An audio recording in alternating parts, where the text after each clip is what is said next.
उत्तर प्रदेश में नई नई पार्टियां दस्तक दे रही हैं, चाहे वो आम आदमी पार्टी हो, ओवैसी जी दोबारा से आ रहे हैं। क्या लगता है चुनाव पलटेगा, क्या होगा? भैया डेमोक्रेसी है, सबको चुनाव लड़ने का अधिकार है, वैसे भी अपना आके देख लें। वैसे का कोई वजूद नहीं उत्तर प्रदेश में। और अब मिश्रा जी ये बताइए, योगी सरकार के 4.5 साल हो गए हैं, कितना विकास हुआ है आपके लखनऊ में? विकास तो कुछ खास ऐसा नहीं हुआ है सच में, बस वो बातें हुई हैं, वादे में जुमले मिले हैं हमेशा। भाजपा सरकार ने जितना विकास किया है, पेट्रोल में विकास, डीजल में विकास, गैस में विकास। यूपी का युवा बदलाव चाहता है? बिल्कुल बदलाव चाहता है।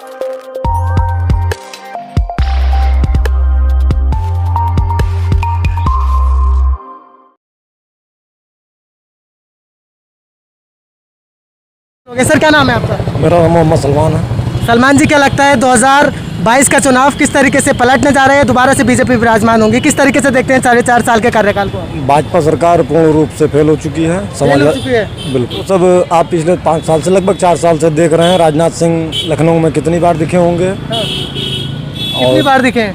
हमारी समझ तो नहीं दिखे हैं। नहीं दिखे। यहाँ पर राजनाथ जी नहीं दिखे हैं क्या? अगर आप एक्सेंट देखना चाहेंगे तो एक्सेंट आपको दिखेगी, ऐसा नहीं है। ये देखने का नज़रिया है, मैंने आपको पहले भी बोला है। आप देखने का नजरिया, जैसे हम लोग लोकल हैं, सक्रिय कार्यकर्ता रहे हैं समाजवादी पार्टी के, चाहे हमारे राजनाथ सिंह जी हों, वो कभी नहीं दिखे शहर में। और प्लस जो यहाँ के निवर्तमान विकास कितना हुआ, विकास के ऊपर बात। विकास आप लोग तो भैया, हम लोग से ज़्यादा लगभग देख रहे हैं, पूरे देश प्रदेश में दिख रहा है विकास कितना हुआ। Petrol, diesel, gas. अच्छा, 2022 में किसकी सरकार लग रहा है? किसकी सरकार? समाजवादी पार्टी। समाजवादी पार्टी। अखिलेश यादव ने विकास किया था, चौतरफा विकास किया था। जब विकास किया था तो 17 में अलविदा क्यों कहा जनता ने? अब परिवर्तन जनता चाहती है, जनता को लग रहा था हो सकता है कि भाजपा इससे कुछ बेहतर कर सके, लेकिन भाजपा पूर्ण रूप से फेल हो गई। भाजपा ने बेहतर किया तो गुंडा राज खत्म कर दिया, राम मंदिर बना दिया, 370 हटा दी। सबसे ज्यादा गुंडागर्दी समाजवादी पार्टी में हुआ करती थी, वो सब खत्म हो गई। वो सब कहने की बातें भैया, कि गुंडागर्दी सपा सरकार में थी, वो सब कहने की बातें। आज ही अखबार में पढ़ा है, आपने देखा होगा, हमारे मीडिया बंधुओं ने छापा है उसको, कि एक छोटा सा मामले को लेकर इंदिरा नगर में बगल की विधानसभा के विधायक माननीय अविनाश त्रिवेदी जी गए। उनकी हनक ये है कि वो जाके सीधे इंस्पेक्टर की कुर्सी पर विराजमान हो गए हैं। मेरे पास अभी तुरंत की कटिंग में देख रहा था, तुरंत मेरे पास कटिंग है, बल्कि हमारे समाजवादी पार्टी ने उसको अपने हैंडल पर डाला भी है। अच्छा, उत्तर प्रदेश में नई नई पार्टियां दस्तक दे रही हैं, चाहे वो आम आदमी पार्टी हो, ओवैसी जी दोबारा से आ रहे हैं। क्या लगता है चुनाव पलटेगा, क्या होगा? भैया डेमोक्रेसी है, सबको चुनाव लड़ने का अधिकार है, वैसे भी अपना आके देख लें। वैसे का कोई वजूद नहीं उत्तर प्रदेश में। तो ओवैसी जी का कोई वर्चस्व नहीं लग रहा है आपको? नहीं।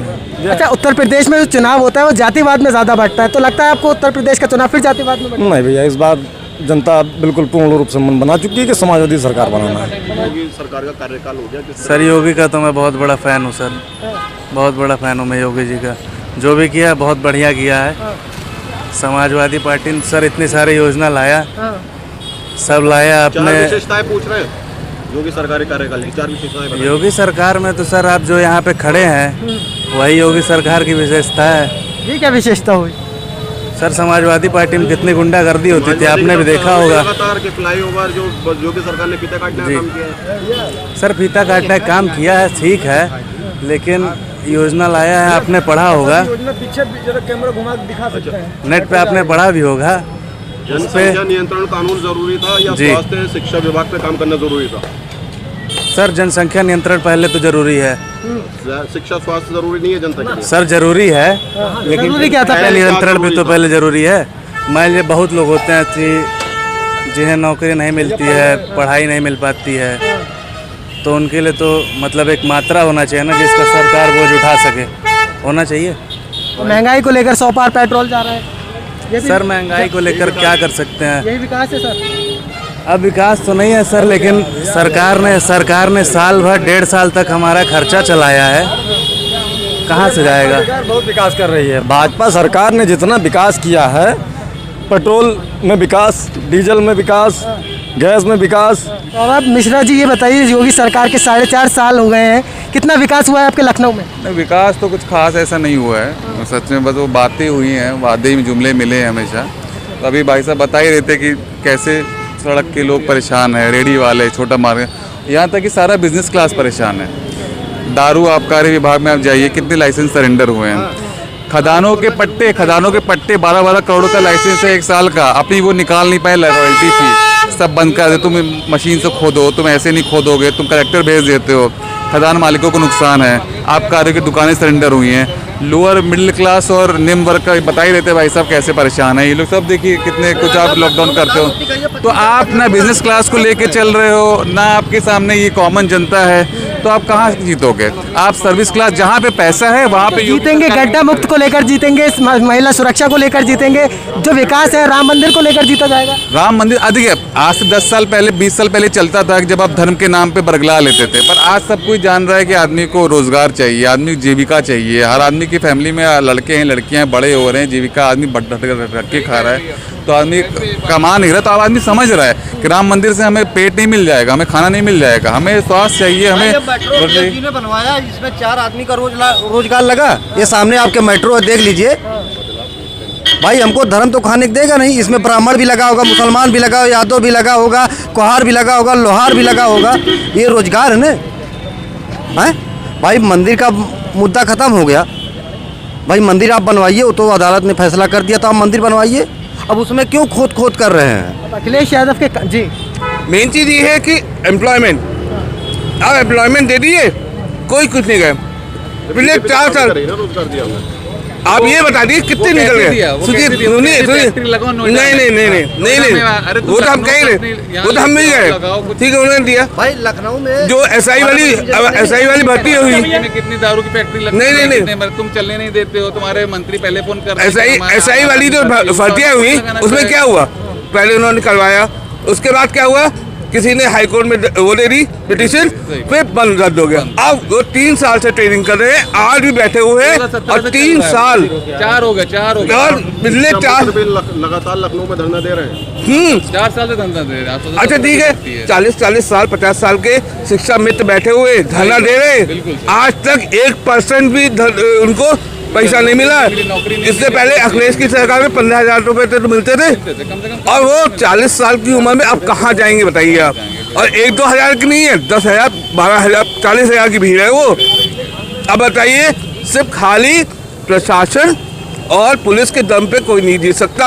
आपको एनवायरमेंट देना होगा, और देना प्राइवेट में दे रहा, प्राइवेट सेक्टर तो अपने आप ही बढ़ा है, उसको बढ़ाने की कोई जरूरत ही नहीं है। सर, किन मुद्दों पर आपका वोट जाएगा इस बार?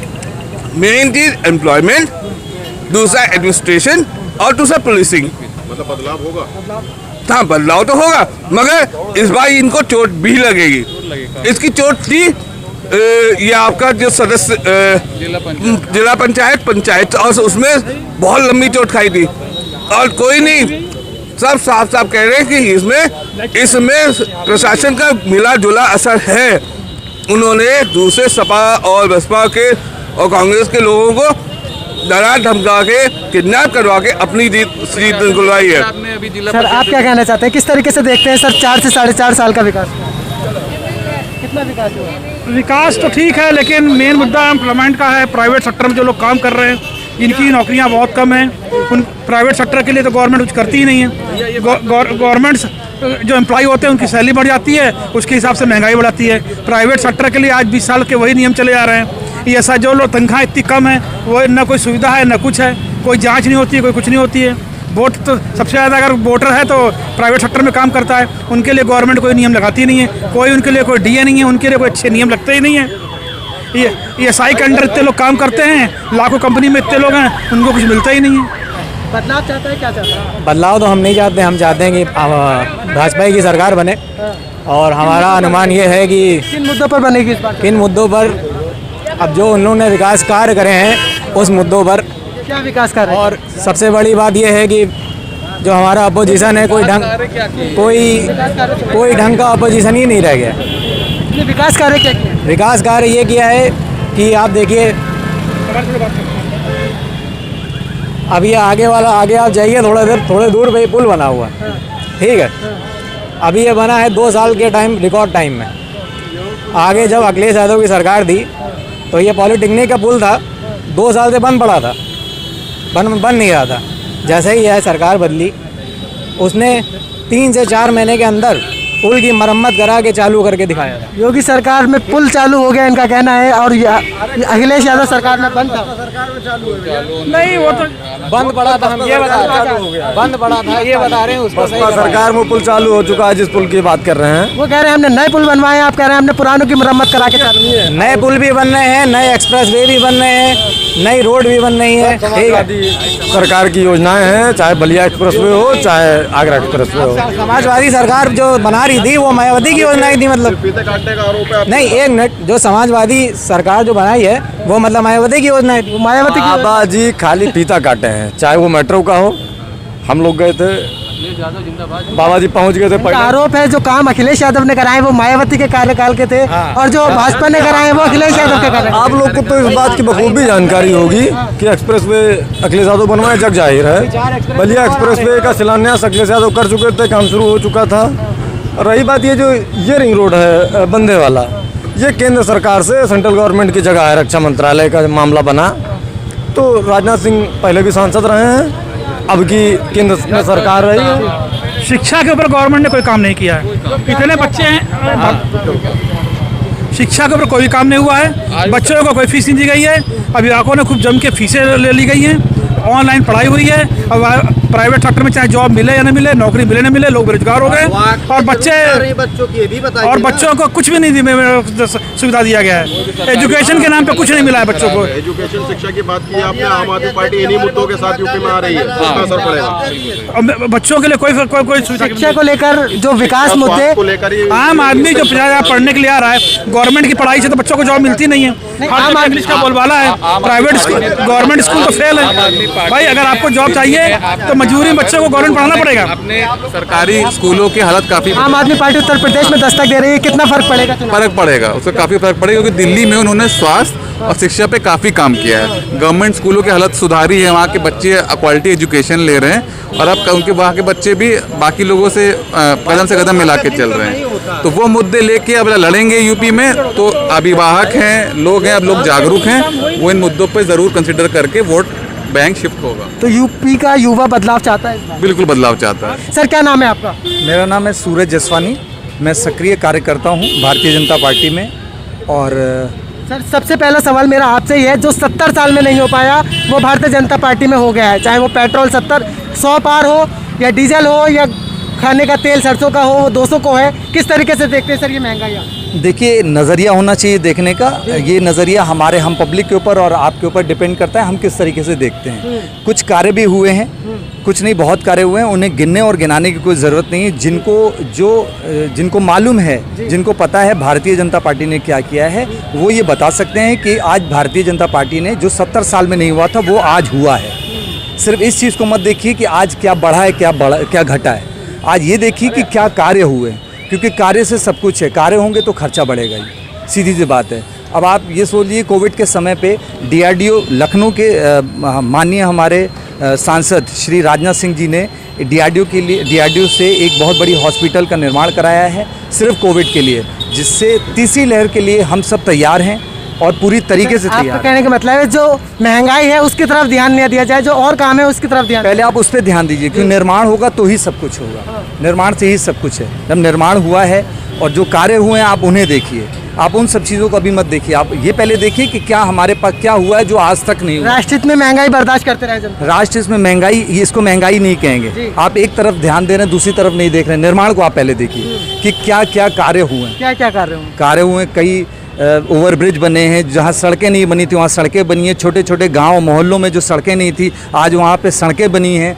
आज उन लोगों को सुविधाएं मिली हैं। नाले जो साफ़ नहीं होते थे आज वो हो रहे हैं। नगर निगम देखिए, आज सच में लखनऊ को आप ग्रीन सिटी बोल सकते हैं। आज पब्लिक को देखिए किस तरीके से खुली हवा ले पा रही है। आप कम से कम ये चीज़ देखिए।